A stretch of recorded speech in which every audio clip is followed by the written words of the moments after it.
السلام علیکم ورحمۃ اللہ۔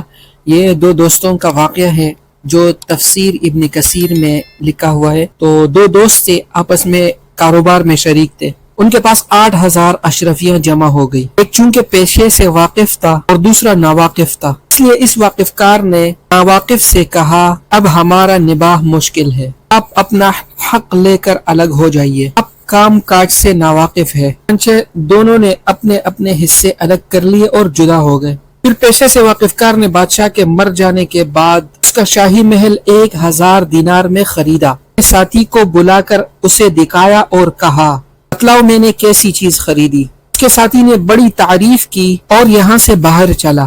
اللہ تعالیٰ سے دعا کی اور کہا یا اللہ، اس میرے ساتھی نے تو 1,000 دینار کا قصری دنیاوی خرید لیا ہے اور میں تجھ سے جنت کا محل چاہتا ہوں۔ میں تیرے نام پر تیرے مسکین بندوں پر 1,000 دینار خرچ کرتا ہوں۔ چنانچہ اس نے 1,000 دینار راہ خدا میں خرچ کر دیے۔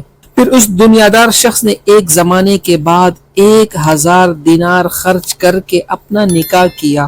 دعوت میں اس پرانے شریک کو بھی بلایا، اس سے ذکر کیا کہ میں نے 1,000 دینار خرچ کر کے اس عورت سے شادی کی ہے۔ اس کے ساتھی نے اس کی بھی تعریف کی۔ باہر آ کر اللہ تعالیٰ کی راہ میں صدقہ کرنے کی نیت سے 1,000 دینار نکالے۔ اللہ تعالیٰ سے عرض کی کہ یا اللہ، میرے ساتھی نے اتنی ہی رقم خرچ کر کے یہاں کی ایک عورت حاصل کی ہے اور میں اس رقم سے تجھ سے حور عین کا طالب ہوں، اور پھر وہ رقم راہ خدا میں صدقہ کر دی۔ پھر کچھ مدت کے بعد اس دنیادار نے اس کو بلا کر کہا کہ 2,000 کے 2 باغ میں نے خرید لیے ہیں، دیکھ لو کیسے ہیں۔ اس نے دیکھ کر بہت تعریف کی اور باہر آ کر اپنی عادت کے مطابق جناب باری تعالیٰ میں عرض کی کہ خدایا، میرے ساتھی نے 2,000 کے 2 باغ یہاں کے خریدے ہیں، میں تجھ سے جنت کے 2 باغ چاہتا ہوں اور یہ 2,000 دینار تیرے نام پر صدقہ ہے۔ چنانچہ رقم کو مستحقوں میں تقسیم کر دیا۔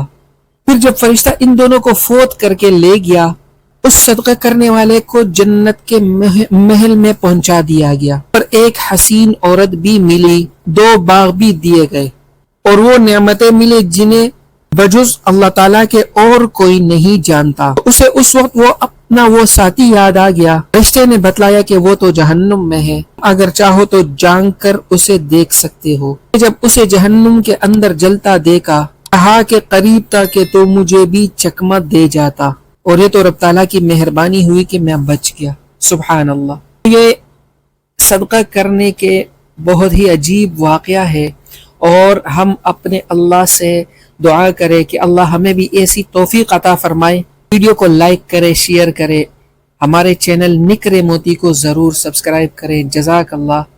السلام علیکم ورحمۃ اللہ وبرکاتہ۔